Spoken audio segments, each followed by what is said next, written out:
சலேயின் கைதுக்கு எதிர்ப்பு தெரிவித்து போராட்டம் நடத்திய முன்னாள் நாடாளுமன்ற உறுப்பினர்கள் 6 பேருக்கு இப்பொழுது நீதிமன்ற அவமதிப்பு வழக்கு போடப்பட்டிருக்கிறது. இவர்கள் இப்பொழுது குற்றப்புலனாய்வு பிரிவுக்கு அழைக்கப்பட்டிருக்கிறார்கள். அவை தொடர்பான தகவலை பார்க்க போகிறோம். அதே வேளையில் இன்றைய தினமும் வழமை போன்று வெளிவந்து உதய ஹம்பம்பில இனவாதத்தை கக்கியிருக்கிறார். அவர் எந்த வகையான இனவாதத்தை கக்கியிருக்கிறார் என்பது தொடர்பாகவும் ஆராயப்போகிறோம். ஈஸ்டர் தாக்குதலின் பிரதான குற்றவாளியாக இருப்பது கோத்தபாய ராஜபக்ச தான் என்று ரிசார்ட் பதியுதீன் தெரிவித்திருக்கிறார். இந்த ஈஸ்டர் தாக்குதலின் பின்னணியில் அதிகம் பாதிக்கப்பட்டவர்களில் ரிசார்ட் பதியுதீனும் ஒருவர். எனவே அவைகள் தொடர்பாகவும் மேலும் பல செய்திகளும் இருக்கின்றன. எல்லாவற்றையும் தொகுத்து பார்த்துக் கொள்ளலாம். வாருங்கள் காணொளிக்குள்ளே செல்வோம். அண்மை காலமாக பலரும் கேட்டு வருகின்ற ஒரு கேள்வி, இலங்கையிலே நீதிமன்ற அவமதிப்பு தொடர்பாக எந்தவித சட்டங்களும் இல்லையா, நீதிமன்ற அவமதிப்பு தொடர்பாக யாரும் கதைக்க மாட்டார்களா என்று பல்வேறுபட்ட கருத்துக்கள் சமூக வலைத்தளம் எங்கும் உலவித்திருந்ததை நீங்கள் பார்த்திருப்பீர்கள். என்ன நடைபெற்றது என்று சொன்னால், ஒரு நீதிமன்றம் ஒரு நடவடிக்கை எடுத்திருக்கிறது. 2019ஆம் ஆண்டு இடம்பெற்ற ஈஸ்டர் குண்டு தாக்குதலோடு சுரேஷ் சலே என்று சொல்லப்படுகின்ற நபருக்கு தொடர்பு இருக்கிறது என்ற வகையிலே அவர் கைது செய்யப்பட்டு விளக்கமறியலிலே வைக்கப்பட்டிருந்தார். விளக்கமறியலிலே வைக்கப்பட்டிருந்த சுரேஷ் சலே உணவு தவிர்ப்பிலே ஈடுபட்டிருந்தார். எனவே அது தொடர்பாக அவர் கொழும்பு தேசிய வைத்தியசாலையிலே அனுமதிக்கப்பட்டு தற்பொழுது அங்கே அவருக்கு சிகிச்சை அளிக்கப்பட்டு வருகிறது. அவரை பார்ப்பதற்கு அவரது மனைவி மற்றும் பிள்ளைகளுக்கு அனுமதிகள் வழங்கப்பட்டிருக்கின்றன.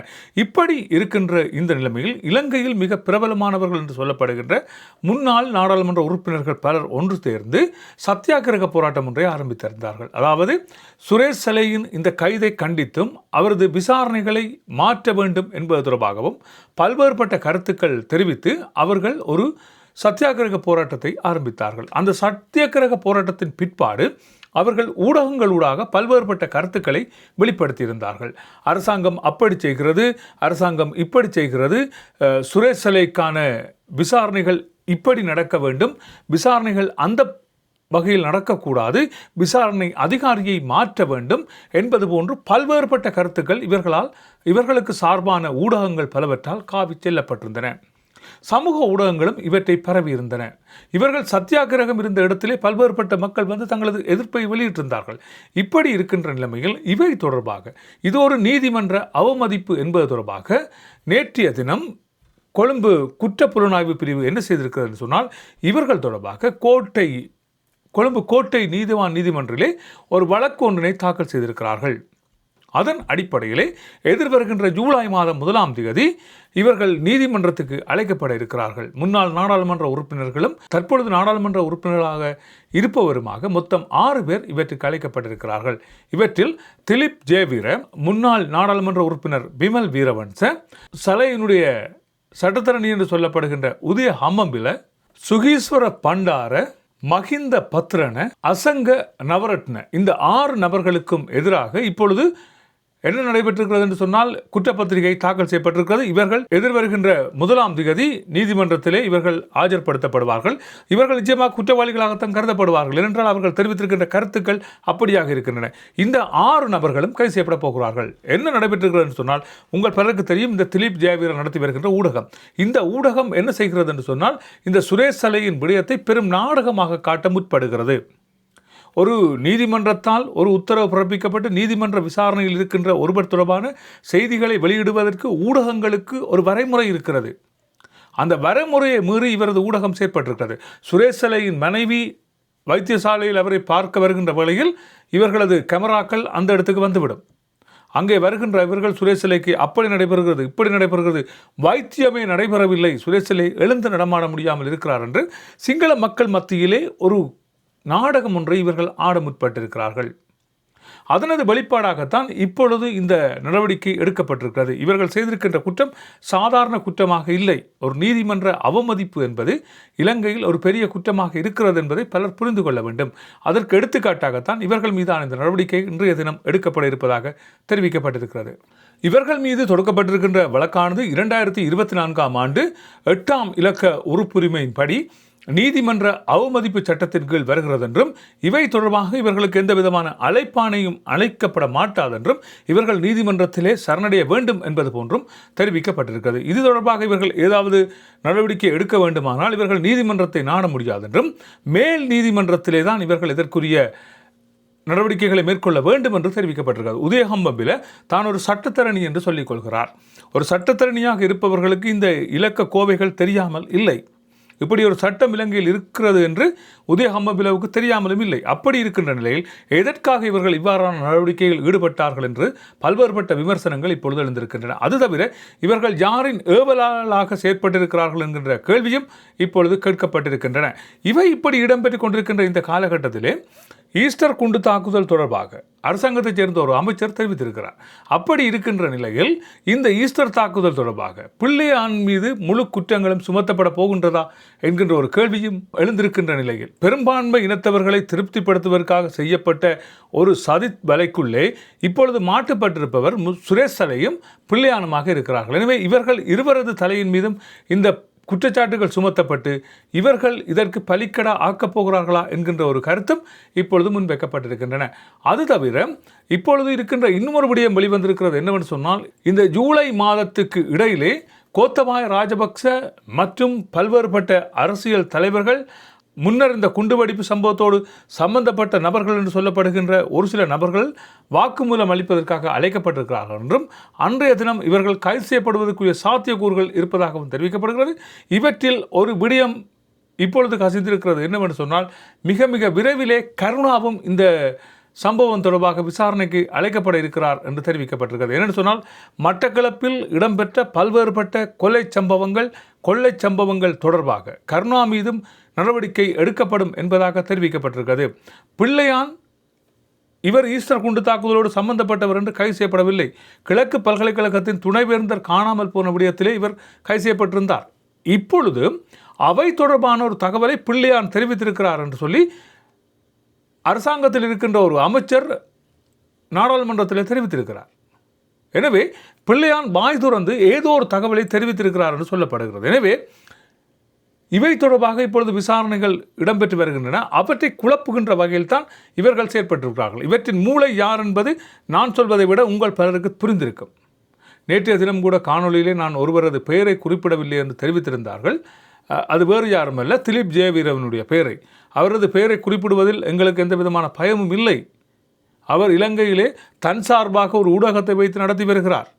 ஒரு ஊடகராக இருந்து கொண்டு கோத்தபாய ராஜபக்சவின் புகழ் பாடுவதே அவரது வேலையாக இருக்கிறது. எனவே இவரும் இப்பொழுது நீதிமன்ற அவமதிப்பில் முதலாவதாக பெயரிடப்பட்டிருப்பது அவர்தான். ஏனென்று சொன்னால், அவர் ஒரு ஊடக நிறுவனத்தை நடத்தி வருகின்ற இந்நாள் பாராளுமன்றத்தில் இருக்கின்ற ஒரு நாடாளுமன்ற உறுப்பினர். எனவே ஊடகத்தை நடத்துகின்ற ஒருவருக்கு அந்த ஊடகத்திற்கான தார்மீகங்கள் தெரிந்திருக்க வேண்டும்.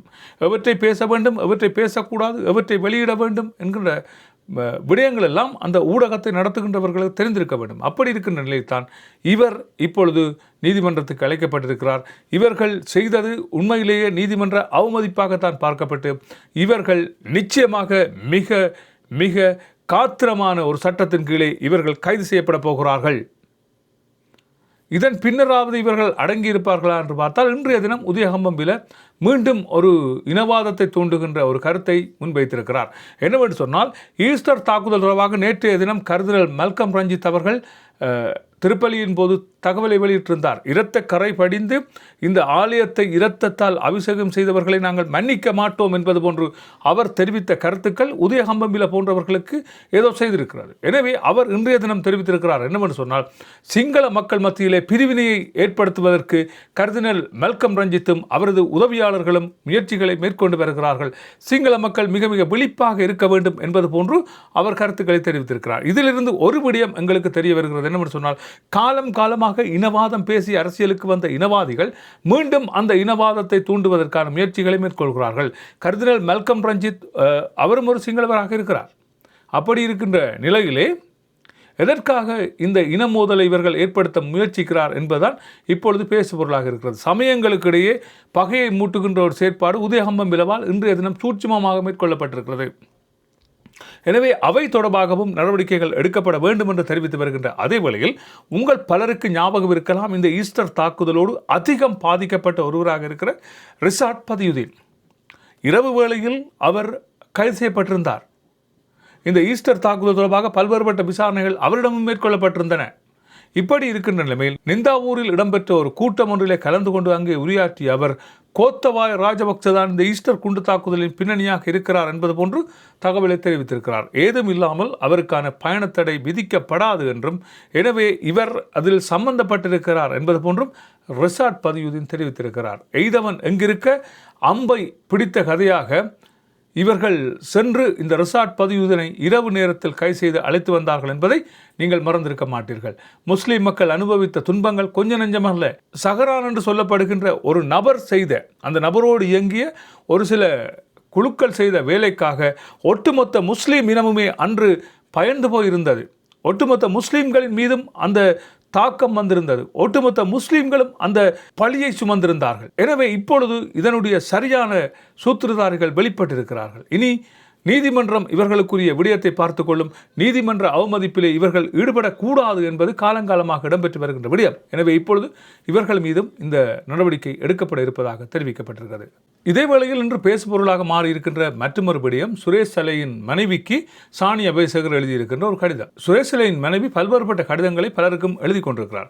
போலீஸ் அதிபராக இருக்கட்டும், ஜனாதிபதியாக இருக்கட்டும், குற்றப்புலனாய்வு பிரிவினுடைய அதிகாரிகளாக இருக்கட்டும், இவர்களுக்கெல்லாம் இவர் கடிதங்களை எழுதி வருகின்ற நிலையில் இன்றைய தினம் சுரேஷ் சலையின் மனைவிக்கு சாணி அபேசகர் இதற்குரிய பதிலை வழங்கியிருக்கிறார். என்னவென்று சொன்னால், சுரேஷ் சலையின் மனைவி கேட்டிருக்கின்ற விடயம் இதுவாகத்தான் இருந்தது. வைத்தியசாலையிலே அனுமதிக்கப்பட்டிருக்கின்ற தனது கணவனை ஒவ்வொரு நாளும் தனது சட்டத்தரணிகள் சென்று அவரை சந்திக்க வேண்டும் என்பது போன்று தெரிவித்திருந்தார். ஆனால் சாணி அபேசகர் இன்றைய தினம் அனுப்பி வைத்திருக்கின்ற கடிதத்திலே என்ன தெரிவிக்கப்பட்டிருக்கிறது என்று சொன்னால், இந்த குற்றப்புலனாய்வு பிரிவின் அதிகாரிகள் அவரிடம் விசாரணைகள் மேற்கொண்டு வருகிறார்கள். அப்படி இருக்கின்ற நிலையில் குடும்பத்தவர் வேண்டுமானால் அவரை சென்று பார்வையிடலாம். எவ்வளவு நேரமாகவும் நீங்கள் வைத்தியசாலையில் அவரை பார்வையிடலாம். வைத்தியசாலையில் நீங்கள் அவரோடு நேரத்தை கழிக்கலாம். ஆனால் சட்டத்தரணிகள் வாரத்தில் ஒரு தடவை மட்டுமே அங்கே போவதற்கு நீதிமன்றம் அனுமதி வழங்கியிருக்கிறது. எனவே இது நீதிமன்றத்தில் இருக்கின்ற விடயம், இவை தொடர்பாக தான் பேச முடியாது என்பது போன்று தெரிவித்திருக்கிறார். இப்படி இருக்கின்ற நிலைமையில் இந்த சுரேஷ் சலையினுடைய மனைவி சாட்டமான ஒரு கருத்தை இன்றைய தினம் ஊடகவியலாளர்களுக்கு தெரிவித்திருக்கிறார். நாங்கள் உங்கள்கிட்ட சலுகைகள் கேட்கல, சட்டத்தில் இருக்கிற நிலைமையை அமுல்படுத்தும்படி தான் கேட்குறோம். சட்டத்தின் பிரகாரம் நாங்கள் அவரை சென்று பார்க்குறதுக்கு எங்களுக்கு நீங்கள் அனுமதி தரணும். ஆனால் அதை நீங்கள் இப்போ மறுத்திருக்கிறீர்கள் என்பது போன்று இன்றைய தினம் ஊடகவியலாளர்களை சந்தித்து அவர் இந்த கருத்துக்களை தெரிவித்திருக்கிறார். இதுவும் இனி எங்கே நீதிமன்ற அவமதிப்பில் வரப்போகிறதோ என்னவோ தெரியவில்லை, பார்த்துக் கொள்ளலாம். இதே வேளையில் வைத்தியசாலையில் அனுமதிக்கப்பட்டிருக்கின்ற சுரேஷ் சலாவுக்கு சகலவிதமான கண்காணிப்புகளும் அங்கே இடம்பெற்றுக் கொண்டிருக்கின்றன. அவருக்கு சரியான போசாக்குகளான உணவுகள் கொடுக்கப்பட்டு கொண்டிருக்கின்றன. அவருக்கு குழாய் மூலமாக பல்வேறுபட்ட விட்டமின்கள் வழங்கப்பட்டு கொண்டிருக்கின்றன. அப்படி இருக்கிற நிலைமையில் சுரேஷ் சலை சாகப் போகிறார், அவர் உயிருக்கு போராடி கொண்டிருக்கிறார் என்று ஊடகங்கள் வெளியிட்டிருக்கின்ற இந்த கருத்துக்கள் தொடர்பாகத்தான் இப்பொழுது சட்ட நடவடிக்கை எடுக்கப்பட்டிருக்கிறது. இதே வேளையில் சமூக ஊடகங்கள் இவற்றை தவறாக பிரசுரிக்க முற்படுபவர்களுக்கும் சட்ட நடவடிக்கை எடுக்கப்படும் என்பதாக தெரிவிக்கப்பட்டிருக்கிறது. எனவே இந்த ஃபேஸ்புக் போன்றவற்றிலே கருத்துக்களை இடுபவர்கள், ஃபேஸ்புக் மூலமாக பல்வேறுபட்ட விடயங்களை காவி திரும்பவர்கள் இவற்றில் கொஞ்சம் கவனமாக இருக்க வேண்டும் என்பது போன்று தெரிவிக்கப்பட்டிருக்கிறது. FIFA வேர்ல்ட் கப் 2026 ஆண்டுக்குரிய போட்டிகள் மிக விறுவிறுப்பாக நடைபெற்று வருகின்றன. அந்த வகையில் இன்றைய தினம் இடம்பெற இருக்கின்ற மிக சுவாரஸ்யமான ஆட்டங்களாக பெல்ஜியம் எகிப்து அணிகள் இன்றைய தினம் மோத இருக்கின்றன. சவுதி அரேபியாவை எதிர்த்து ருகுவே அணி மோத இருக்கிறது. ஈரானை எதிர்த்து நியூசிலாந்து அணி மோதுவதற்கு இருக்கிறது. இதேவேளையில் எகிப்து வீரர் முகமது ஷலா, எகிப்தினுடைய நட்சத்திர வீரர் முகமது ஷலா இன்றைய தினம் தனது 34வது பிறந்த நாளை கொண்டாடுகிறார். இப்பொழுது அந்த போட்டி மிக மிக விறுவிறுப்பாக இருக்கும் என்று ரசிகர்களால் எதிர்பார்க்கப்பட்டு கொண்டிருக்கிறது. போட்டிகள் முடிந்ததன் பிற்பாடு போட்டியினுடைய நிலவரங்களோடு உங்களை நான் சந்திக்கலாம். நல்ல உறவுகளை இதுதான் இன்றைய செய்தி குறிப்பாக இருக்கிறேன். மற்றும் ஒரு செய்தி குறிப்பிலே உங்களை சந்திக்கிறேன். அதுவரை அன்பு வணக்கம் கூறி விடைபெறுகிறேன். நன்றி, வணக்கம்.